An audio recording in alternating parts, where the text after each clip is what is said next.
And welcome to Time About the Movies. Today we are taking a look at the two films that make up June 1st, 2012. We're kind of not doing an intro this time around because we can get through these movies pretty quickly, and I'm still kind of a little under the weather here, so let's just get through it here. We can get through these pretty quickly. Let's talk about our first movie that we have here, Snow White and the Huntsman.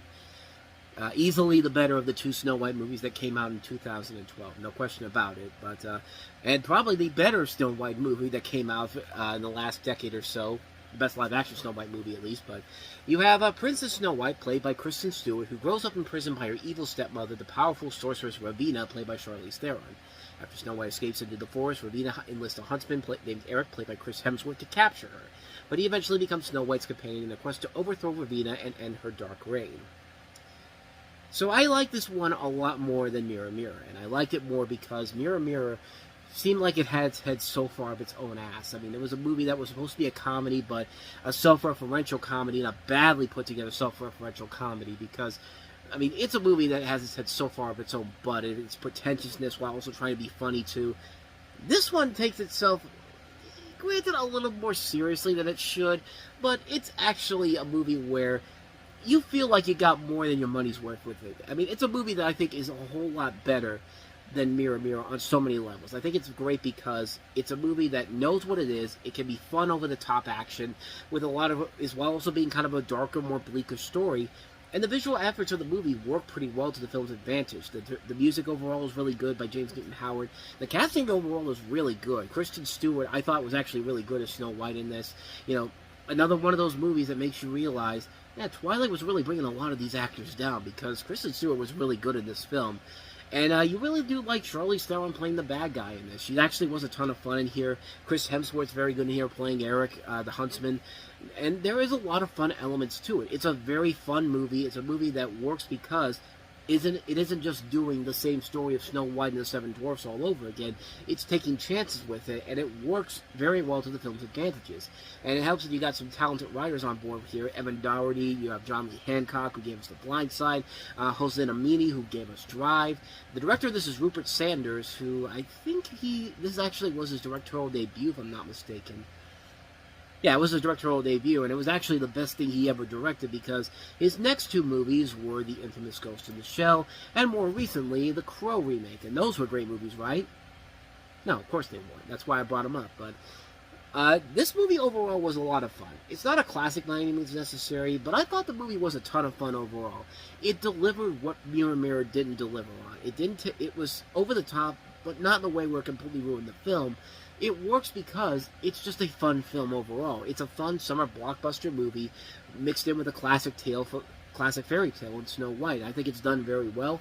I think it's well put together. It's a very good film. But don't worry, folks. They will completely ruin it with the spin-off film that comes after this with the Huntsman Winter's War in 4 years' time. They literally ruined this movie within a span of a spin-off movie. Not even a sequel, but a spin-off film because Kristen Stewart didn't want to be involved in this, and so they brought in Hemsworth and Theron because they were the two things most people took note of in this, but you get the idea. Winter's War, not a great movie. We'll delve more into that in about 4 years' time, but Snow White and the Huntsman overall, I really enjoyed the hell out of it, So let's go ahead and move on to the other over-the-top fun film that came out this weekend, or at least that's what they want you to think it is, Piranha 3 Double D! I don't even know what I'm doing here, so I'm just going to go right to the clip. Piranha 3 Double D. People are dying! I'm not a lifeguard. Never was. And why are you even here? Because you're on Baywatch. You know, that trailer has a lot of the fun things about this movie and the stuff that's really terrible about this movie. And stuff like that, David Hasselhoff just randomly showing up, not as a lifeguard, but because he was on Baywatch. You know, the SpongeBob SquarePants movie had a better representation on how to use their David Hasselhoff. This movie does not. And like I said, this is one of the many things that makes this not as good as the original Piranha 3D was. You have the events taking place after those of the previous film, including a school of bloodthirsty prehistoric carnivorous piranhas invading a new open water park in Arizona.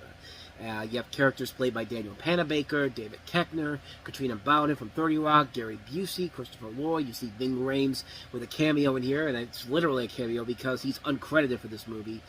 And I mean, this was a guy that when Piranha 3D came out, he would go on phone calls to market the movie to sell that film. If he doesn't want his name attached to this movie, then that should probably be a sign that he's not proud of this movie. And really, you can't really blame him for it because, yeah, this thing is pretty bad. Like I said, there are times when the movie can be silly fun. I mean, it is cool to see Ving Rhames using his leg as a shotgun in this and see Christopher Lloyd in this film as well. But there's fun self-referential humor, and then there's forced self-referential humor. And this has a lot of forced self-referential humor. Like, to the point where once they get going with it and just keeps going on and on and on and on, it's just kind of like, shut the hell up already, Jesus.